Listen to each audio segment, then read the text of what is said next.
Hey guys, George Mesa, Third Eye Edify podcast. And I want to start by thanking you for joining me on this recent music journey that I've been taking. It's kind of as if it already hasn't already happened. It's kind of twisted my whole perspective on things and given me a chance to sit back and look at not only what I do as a music teacher, but just the idea of how everything has been presented to us in my lifetime and since the beginning of this country as it stands now, the United States, and a lot of other things. So, based on this title, the arts, what does that mean?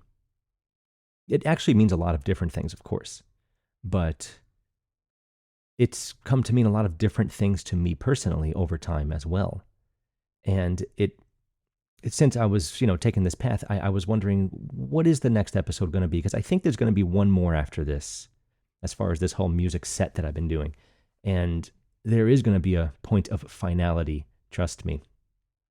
And this particular one will really focus on how music education is being brought to children in this Rockefeller system that we have, this common school system, as it's called, as in secondary, primary school. And, not really so much the beginning of the 1900s, where, yes, Department of Education, Federal Reserve, all these things kind of were put into place, and suddenly look at us a little over 100 years later. But before that, what was going on with the Puritans before this country had its name? What was going on in the 17th, 18th, 19th century? Who was credited with bringing education to children and communities? And of course, who was credited with introducing the idea of music education? And what was it like before then? Why are things so different now? Why did Mozart write operas in 3 different languages? Why was he able to do that?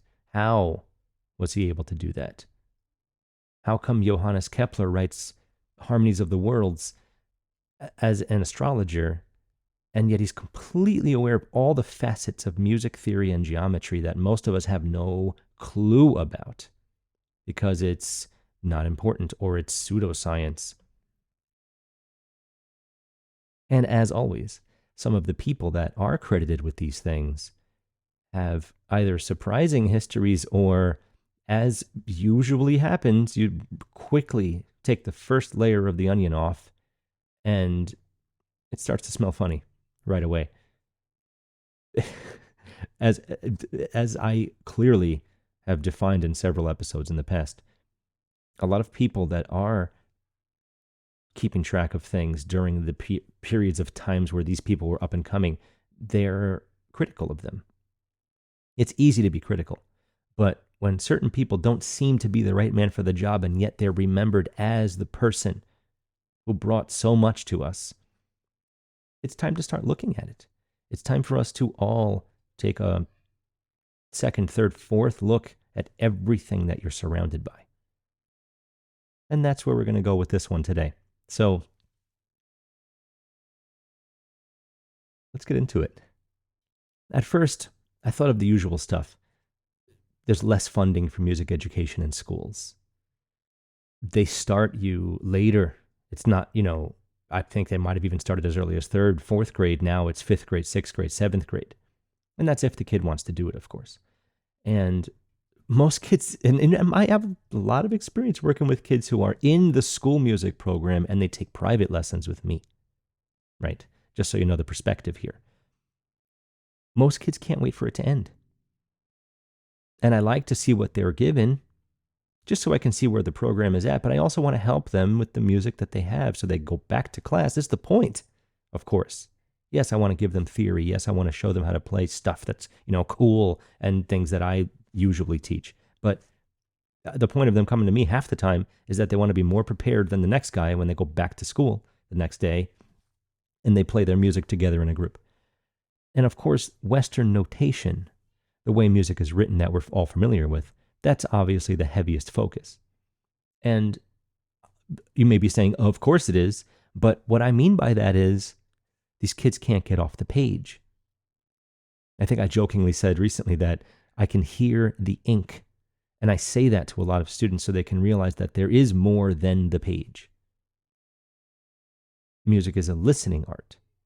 We use our eyes to read it, and it's useful for passing information. But if you simply read the music as a robot, that's not music. Or at the very least, it's not musical. People say rap isn't music. It is. People say late Schoenberg isn't music. It is. Improv is out the window. They have no clue. They're afraid of it. And they almost fear anything that they're not given at the school. I do my best to remove that. Fear as in, yes, stage fright, but also the fear of the unknown. And think about this too. In colleges in the United States, 99%, I dare to guess, are completely focused on Western music theory only, and you get nothing else. Another thing I may have mentioned in the past, but it's worth bringing up now because we're going to dive a little bit further into where this all came from.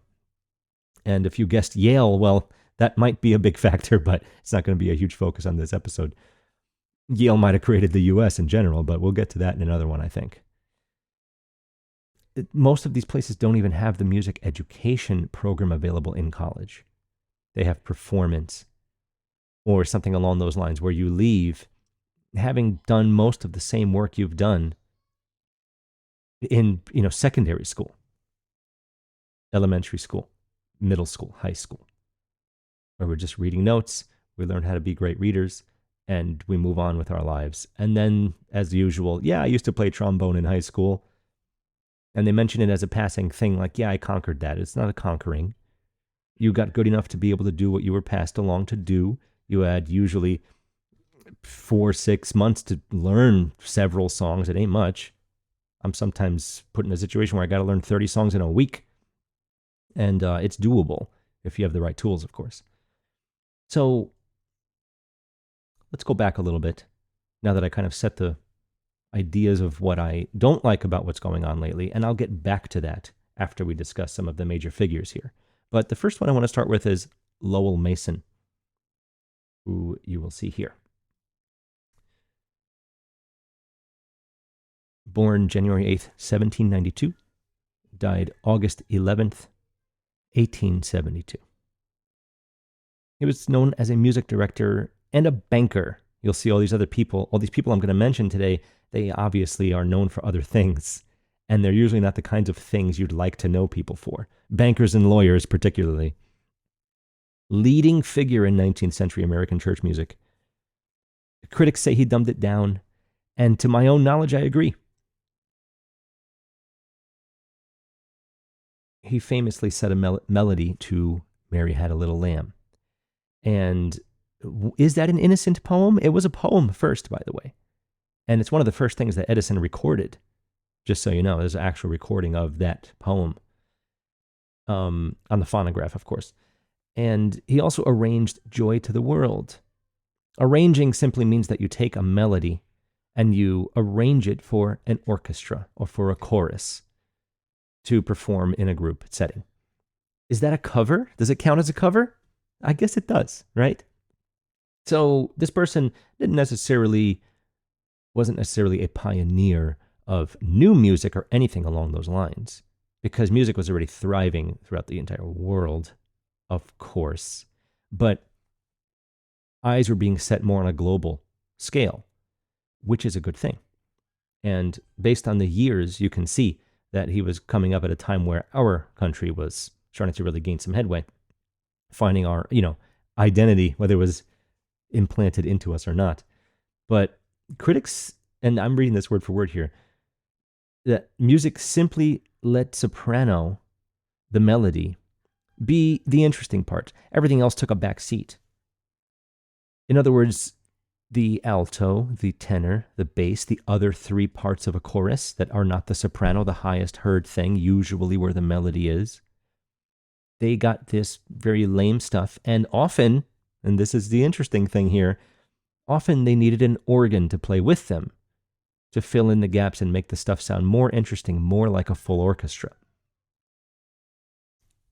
Now, why is that interesting? Well, first of all, you actually learn to do that at first when you're learning how to write music and how notes interact together. You have a melody, and oftentimes you're given the melody, and then you're asked as a, let's just call it a homework assignment, fill in the other parts, make them simple, don't try to reinvent the wheel. Take the alto, the tenor, the soprano, build something underneath the melody so that the chords make sense. This is all essentially German and Austrian church music theory. That's pretty much where all this comes from. You may remember that I mentioned motets last time.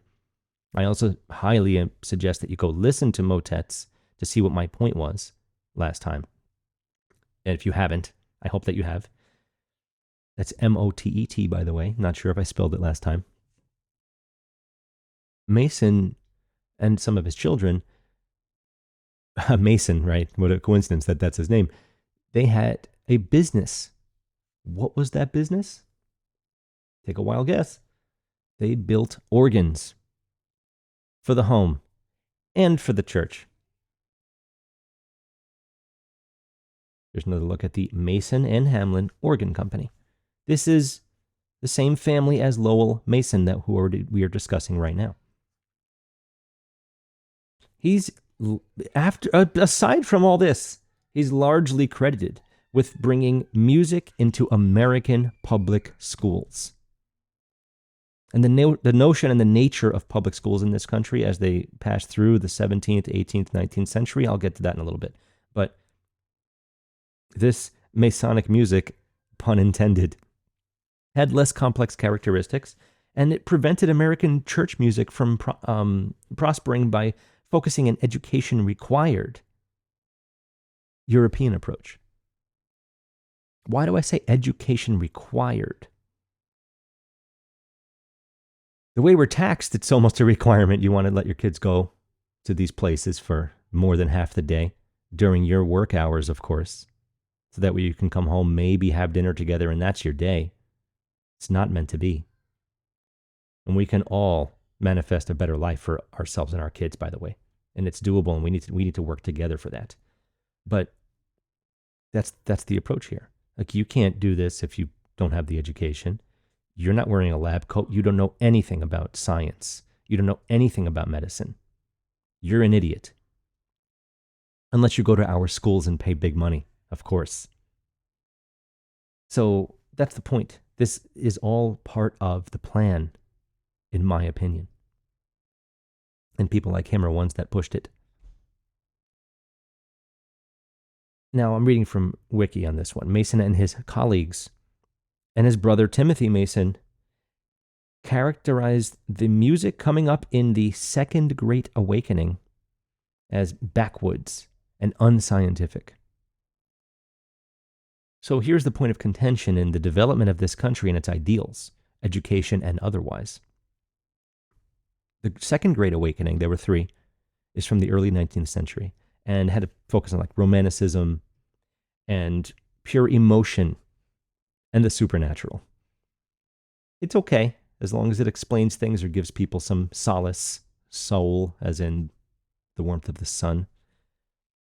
Seemed to battle with the American Enlightenment that was happening.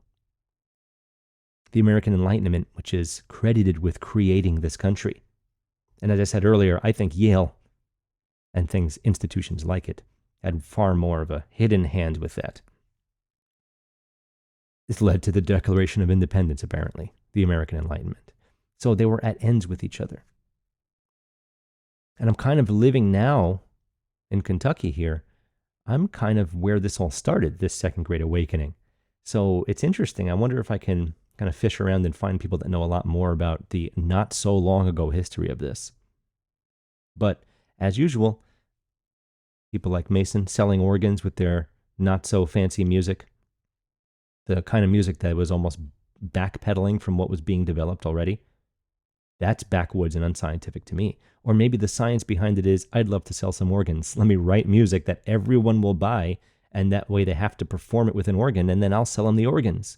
Now that's science, And this guy was calling people giving passionate sermons backwoods and unscientific because everyone in the South is an idiot, right? Yeah, that one dude, the slack-jawed yokel on Simpsons, yeah, he's kind of an idiot. But he can gut a cow and make you dinner though. So does that make him stupid? Probably not. I'm surrounded by a lot of smart people, as far as I can tell. So let this be precursor to more of the information I'm about to give. This person is credited with bringing American public school music into the education program. And I don't like him very much, and I'm not sure if you do anymore either, but you probably never heard of him because I didn't. I don't blame teachers for not teaching me this. I don't blame the curriculum for not having this. We were focused on learning what music does and how it works when I went to college for music. But you think that maybe somebody would mention this or that somebody I knew would know about it. Nobody knows about these things, and yet the information is readily available. So there you go. Let's move on to the next person I want to mention before I get to the nitty-gritty of this, the meat of this episode. And this is Horace Mann, born May 4th, 1796, and died August 2nd, 1859. Similar time period as Lowell Mason. This is the father of American education. And while the previous person was not only a music educator, but a banker, clearly selling organs, this person was an education reformer, an abolitionist. A lot of these people I found were abolitionists. Not bad, of course, but it's funny how they're all kind of in the same boat. He was a Whig politician, W-H-I-G. That is pretty much what the Republican Party was back then. Of course, he was also a lawyer. And he succeeded our sixth president, John Quincy Adams, as the House of Representative member from Massachusetts, 8th District. Clearly a pretty important thing back then. He famously defended multiple criminal James Allen. This is a very easy thing to look up, by placing reasonable doubt in the jury. My point in mentioning that is, isn't he a perfect choice for us to learn how to learn? This already sounds like a poster boy for the Rockefellers, no question. And it's unfortunate, but this is what happens when you look up this stuff. They all seem to be doing the same things in the same way. And since he's from Massachusetts, also, this is where the idea of public school is essentially born. When? 1647, with the Old Deluder Satan Act. That old deluder Satan, deluding you from the Bible, deluding you from truth, by keeping you illiterate. So this act, even though it has a strange name, it's actually a public school act passed by Puritans in 1647, long before this. The primary focus was three things, and I'm going to generally read them so I don't miss anything. Keep everyone literate, and therefore rise up against Satan, and his goal to keep men from the knowledge of ye scriptures, plural, sorry. So that's actually a sensible name for this school act, the Old Deluder Satan. Keep him away. I want to be able to read my Bible or anything else I need to learn. And whether you like the Bible or not is not important. This is simply a way to keep people edified. This is simply a way for people to have knowledge and to pass it along and to keep teachers alive. This is great. Another part of this was that it required every town with 50 or more families to hire and maintain teachers for reading and writing. Towns of 100 or more were required to support schooling to prepare students for Harvard specifically, which was in Cambridge, Massachusetts. Rhode Island never agreed to this, by the way. I thought that was very interesting. So that's the primary focus of the act. If you ever wondered how did little communities do their thing, well, they got together and they made decisions and they kept them. And they kept honest. They kept them honest and they stuck by them. It's pretty cool, actually. In 1837, Mann pushed for public school reform. including normal schools, which are schools for teachers, and of course, common schools, particularly non-sectarian. Common school being secondary school, elementary, middle, and high school. Education should be paid for, controlled, and sustained by an interested public. Now, I don't think that's necessarily the worst thing. These are his words. But do we have to be taxed for there to be education? Don't you think that our government would want every single child born in this country to get the chance to learn everything they could possibly learn before they're sent out into the world? Or was it just a great way to make sure that mom and dad had to work eventually, a 9 to 5, so that the kids could be in school from 9 to 5? Hopefully you had a job that had the same time as school. Otherwise, you'd have to find a babysitter or some other way to make it work. And that way, again, come home, dinner, time for sleep.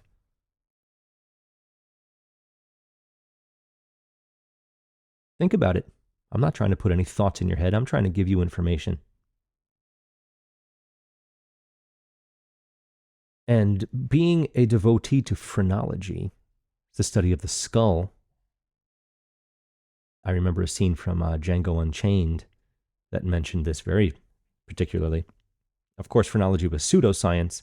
Everything that's called pseudoscience, I have an interest in, but I'm not sure if phrenology is one of them.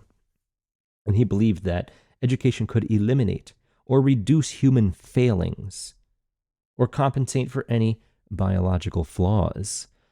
Now we're approaching eugenics. I think it's very clear.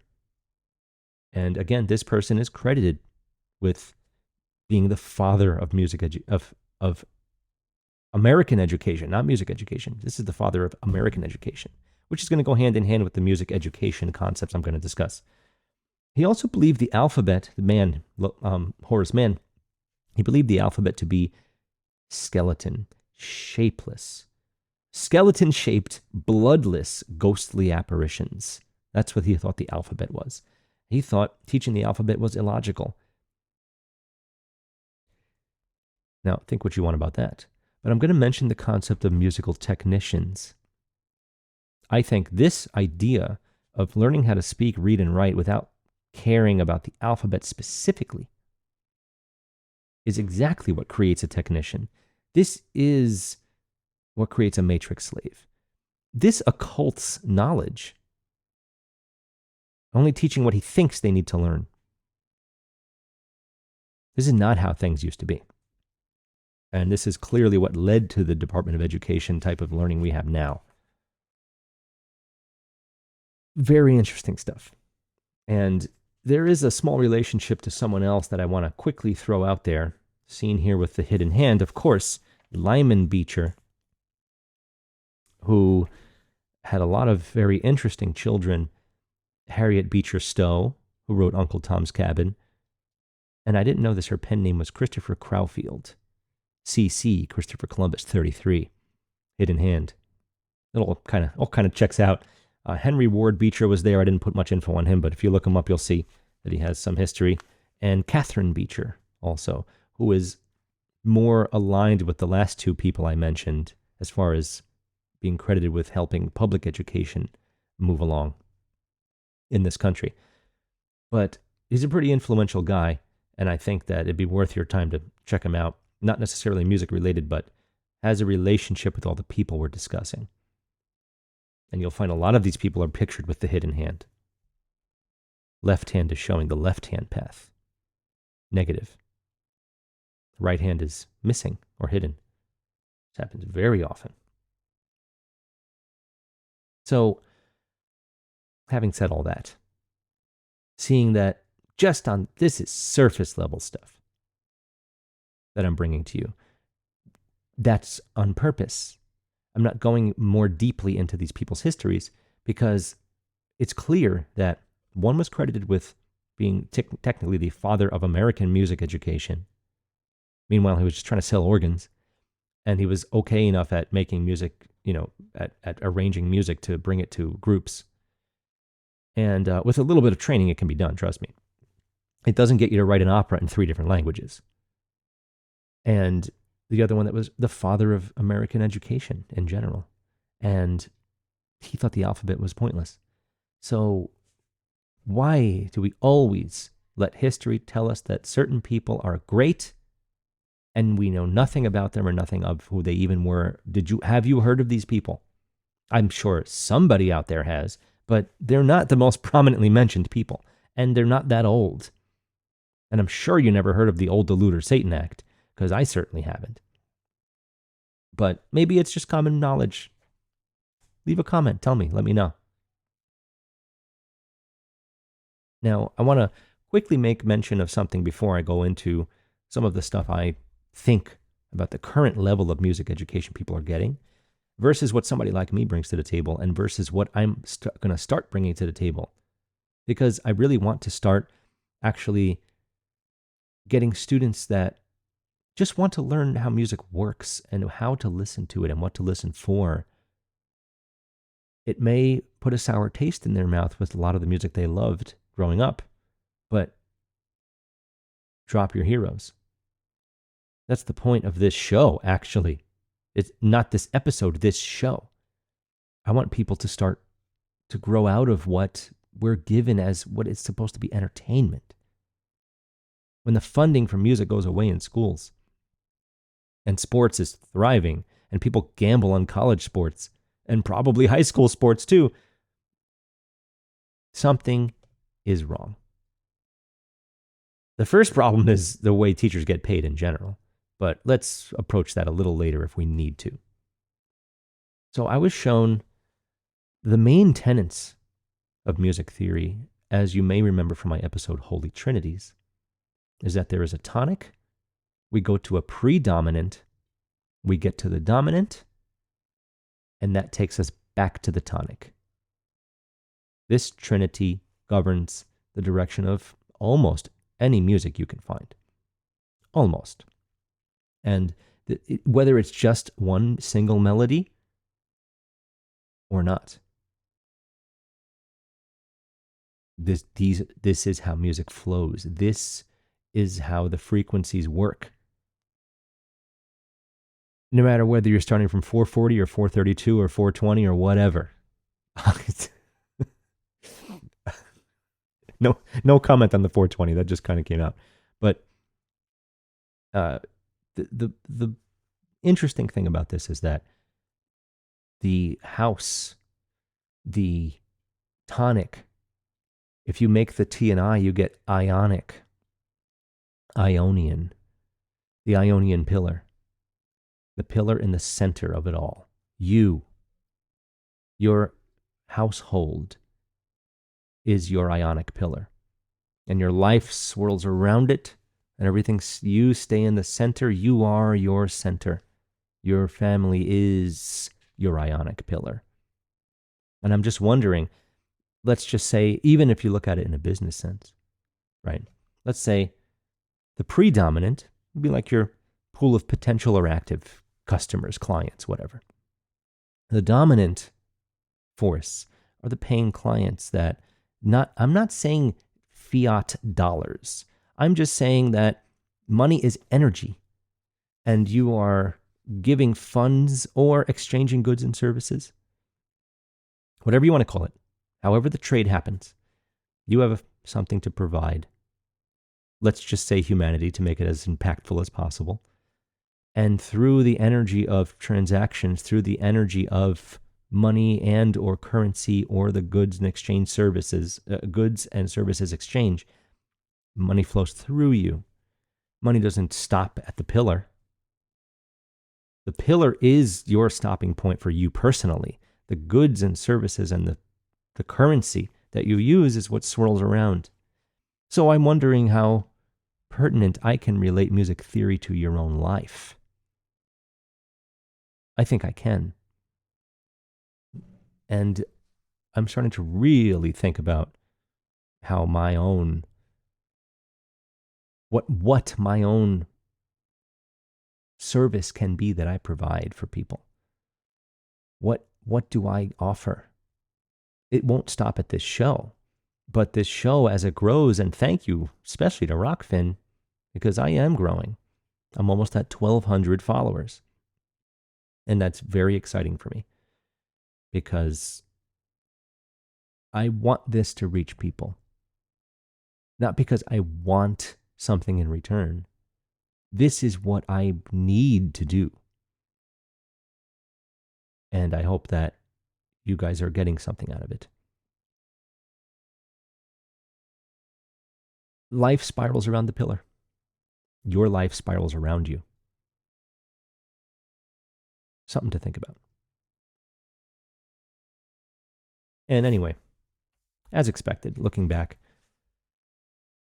the current method of music education, from what I know,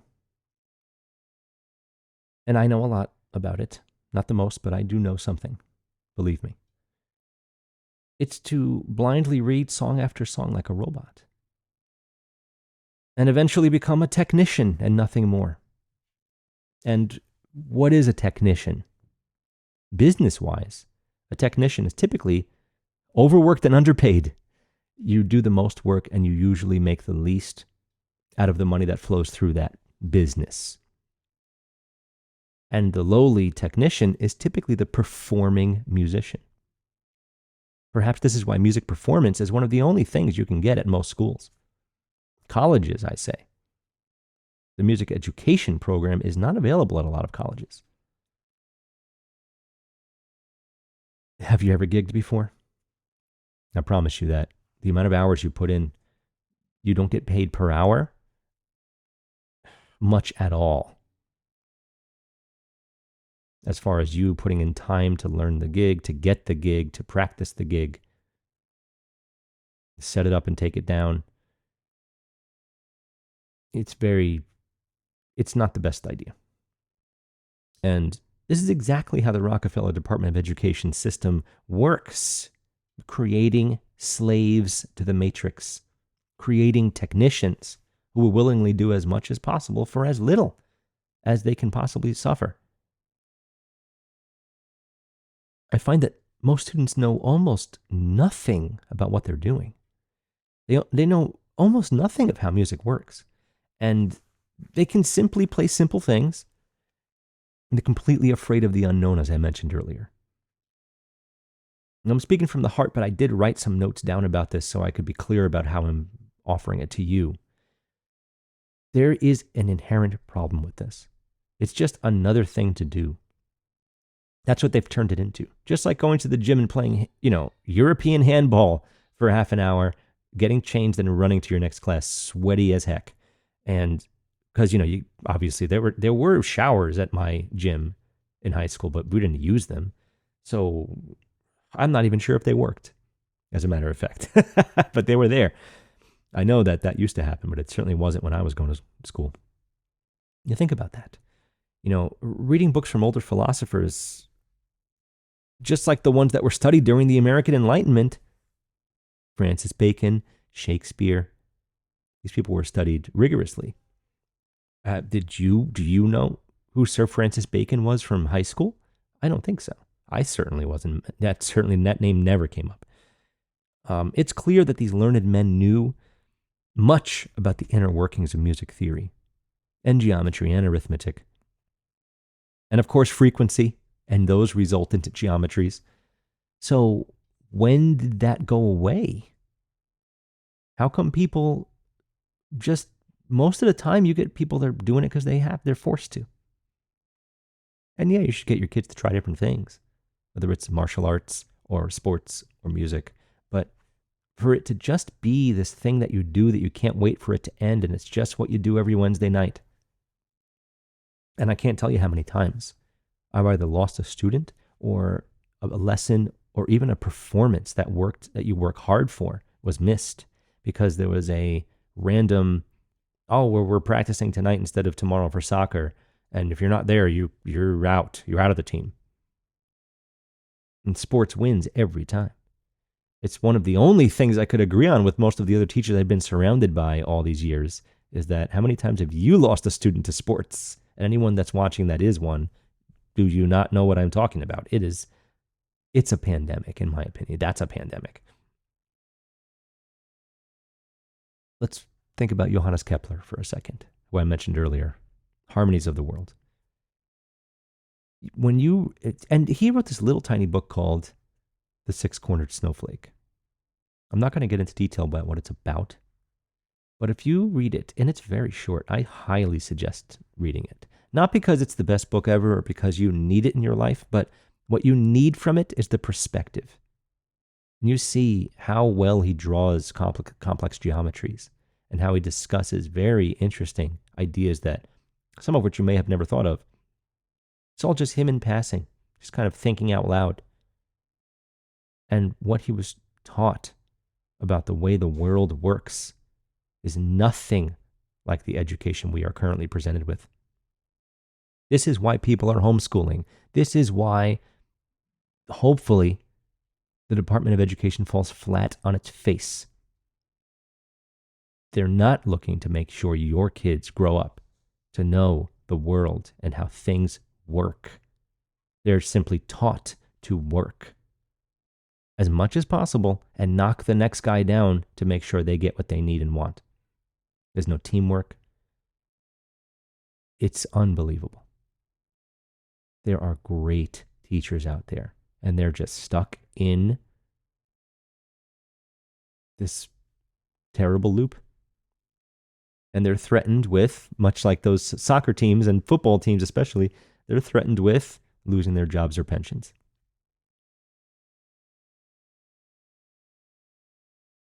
This guy, Kepler, he clearly understood all of the deep facets of music theory and frequency that one would just die to know. You would love to know this stuff from a young age. And he reveals it in his work. But he's known as an astrologer. And by the way, astrology is defined as a pseudoscience nowadays. So, yet another very interesting thing. So, perhaps he learned and was taught to focus on a very different type of curriculum. Perhaps he learned the 7 liberal arts of the ancient world, that is. Medieval or classical education would give you the trivium and the quadrivium. 3 plus 4 is 7. The 7 liberal arts. Nowadays, the liberal arts, liber as in free, the liberal arts, history, literature, writing, philosophy, sociology, psychology, creative arts, etc. This is what we come to know as the liberal arts. And if you say you have a liberal arts degree, most people are saying, so you don't have a degree actually, right? Because that's clearly not a stepping stone to much nowadays, except the fact that you have a piece of paper that says you spent a lot of money and a lot of time, which you may have rocked the courses, but what are you walking away with? How many times have you heard somebody say, I don't need this calculus? If you did calculus, you may agree. And yes, figuring out the applications of certain things are interesting and it's cool. But if you actually use them, you start to realize the world around you is not as it seems. So most people are definitely not using even the high-level math that's forced on them if they try to approach, let's say, computer science or something. Now, back at a time when things may or may not have looked like this, philosophy was taken seriously. And the trivium, the lower division, the quadrivium, the upper division of the 7 liberal arts, via. You ever go somewhere via this highway? The place where 3 roads meet, the trivium. Grammar, logic, and rhetoric. Grammar being the mechanics of language, logic being the thoughts and analyses, and rhetoric being the persuading or the transmitting of wisdom. The quadrivium, arithmetic, geometry, music, and astronomy. This is what people used to learn. This is why Mozart was able to write operas in 3 different languages. Yes, child prodigy, whether the story is true or not, I couldn't tell you. He was a Freemason, of course. And I'm sure there's many wonderful Freemasons. And I'm kind of curious what's around me in that regard. I didn't really check yet. More to come on that in the future. But, these were eventually considered essential thinking skills of classical antiquity. The lower faculty, astrology is now, as I mentioned, pseudoscience, and of course the higher faculty would be medicine, law, and theology. That's what they have now. Medicine, law, and theology. What kind of medicine? Rockefeller medicine? You know, it's funny how that word keeps coming up, but they are attached to a lot of the things that we don't like nowadays. And again, this is another reason why people are homeschooling and that homeschooling is doing very well. It was certainly not looked at as a very smart thing to do. You homeschooling your kids? I felt that way too. I felt a lot of things that were just placed into my head, and perfectly placed, by the way, in a way that I would never be able to unsee them or undo them unless the path was shown to me. And we can all thank COVID for that, can't we? I'm not saying COVID was my wake-up call, but I am saying that COVID was potentially a humongous wake-up call for a lot of people. And we're lucky they were so stupid to show their hand in the way that they did. Of course, not everything has changed yet, but it's coming. It's coming. Bud Light is failing. Disney's failing. Hollywood's on strike. I'd say we're doing okay. It's not the end. It's not necessarily a huge victory, but people are waking up. And maybe more than we think, because a lot of them are still afraid to think out loud. Something to think about. And by the way, I want to mention that music, if you open this quadrivium, if you look at music and see what is being taught, it's not necessarily what people get in music education now, as far as public school goes. They're not just sitting there and aimlessly and endlessly reading song after song like a robot. It was really more of it's not a performance route. It's not a technician route. It's more of the deep inner workings, more theory, numerical analysis. Again, where did we go wrong? Now, obviously, there's school music program cuts. I think we can all agree with that. It's a definite. But it's not just in the U.S. either, by the way.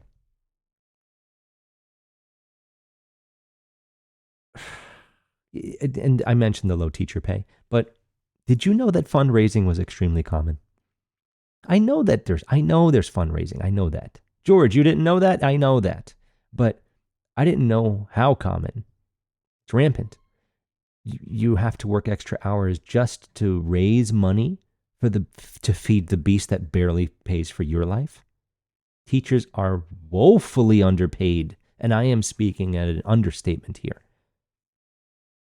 You know who gets the big bucks. And they don't deserve a damn thing. We're all being stripped of our worth. We're being whittled down to nothing. And this is where it starts. It starts at public education. Public education is what allows your mind to enter this state of permission. Yes, I permit you to run my brain. Thank you. Sure, I will work all these hours for basically nothing. Thank you. Yes, tax me. Tax me all you want.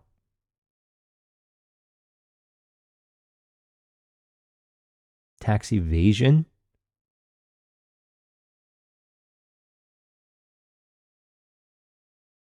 It's kind of a heroic thing. They don't need our tax money. The football team's doing great. The funding is there. The money is available. We're using COVID funds still for other things now. We're funding wars all over the world. I didn't even mention Ukraine.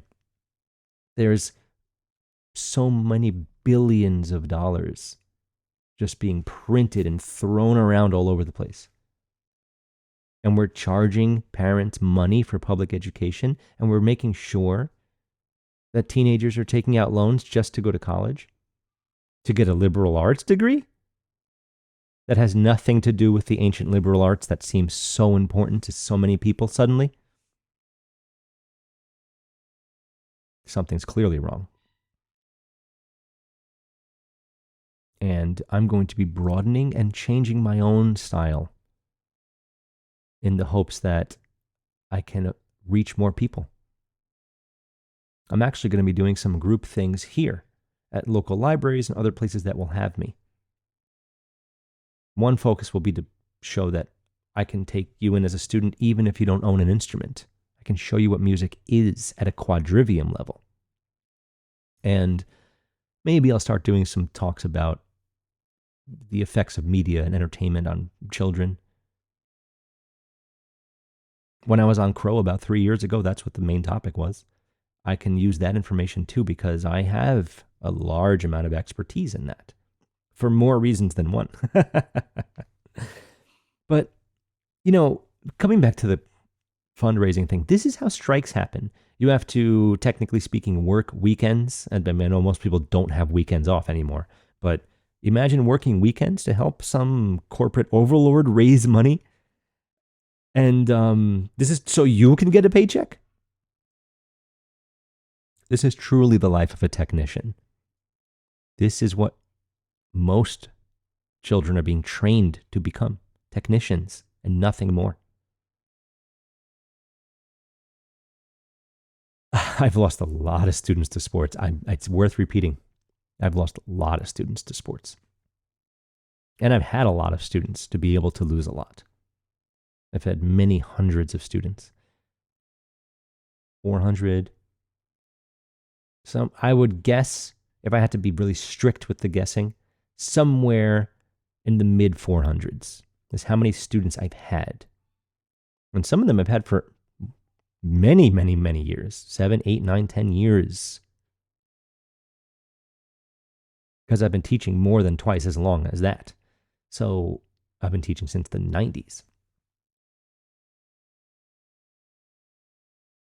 In conclusion here, as far as the classical education of the liberal arts, which seem to be, again, far more important than the type of education we get nowadays, where I clearly remember in 5th grade a teacher writing a line on a board and saying, here is Democrat, here is Republican, and you need to choose a side.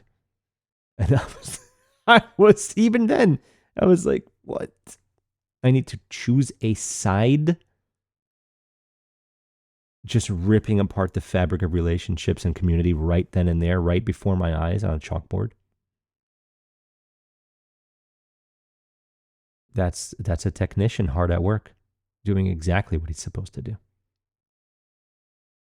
And it doesn't matter if you're an essential worker, and history will prove that. They'll still shoot you right in the head. And it's time to get serious about stuff like this because there's no reason to sugarcoat things.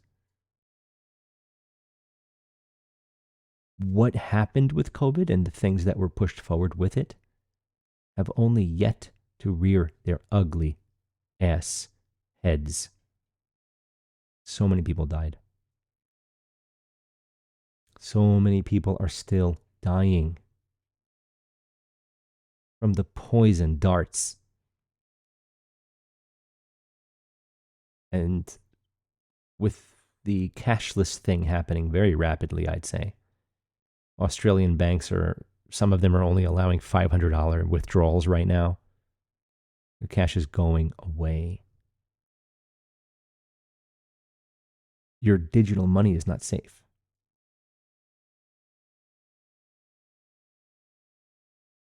There's a lot of things that are coming to fruition. And this isn't to bring fear. This is to bring hope. More and more people are not allowing their children to become technicians. Wage slaves, cubicle critters, whatever you want to call it. And this is part of winning the fight. So I will bring a conclusion to this music discussion next time. But as you can see, there's a lot to talk about here. And I hope that you would like to join the conversation. So if you would like to support what I'm doing, and if you find value in my work, I'm on PayPal. Subscribing to Rockfin through my channel will be a wonderful way to support me as well. All my exclusive stuff will be there. Every single one of these music episodes is not an exclusive because I want to make sure as many people as possible see it. But as I keep saying, there will be more and more exclusives as YouTube does less and less for me. I lose views. Seems really odd. I know people lose subscribers, but I lose views. It seems a little strange to me. And I will keep doing what I'm doing. The more I look into things, the more I find out who I actually am. And you've all been here for this journey. It's only the beginning. And of course, I am still a music teacher. And you do not need to have an instrument to gain musical knowledge from me. I never treat any student the same. I see what you need, what you want, what you think it's going to be, and we go from there. There's so many different directions to take. But I primarily want to give people the quadrivium knowledge of music now, more than ever, whether they've been playing for a long time or not. I get students that have been playing music for 8, 9 years. And I ask them, what is a major scale? How many notes are in it? And they're not clear on the information. Just a do, re, mi. Simple do, re, mi, fa, sol, la, ti, do. And they're not even clear on the information. And what does that mean? This is, again, that's a technician. They can just play what they see. They got the notes. That's a great skill. But they don't know what they're doing. And that's what happens when you don't learn the alphabet, but you can read. So thank you, Horace Mann, for being the father of public education. Great job. And with that, I hope everyone is doing well. I thank you again, and I'll see you next time.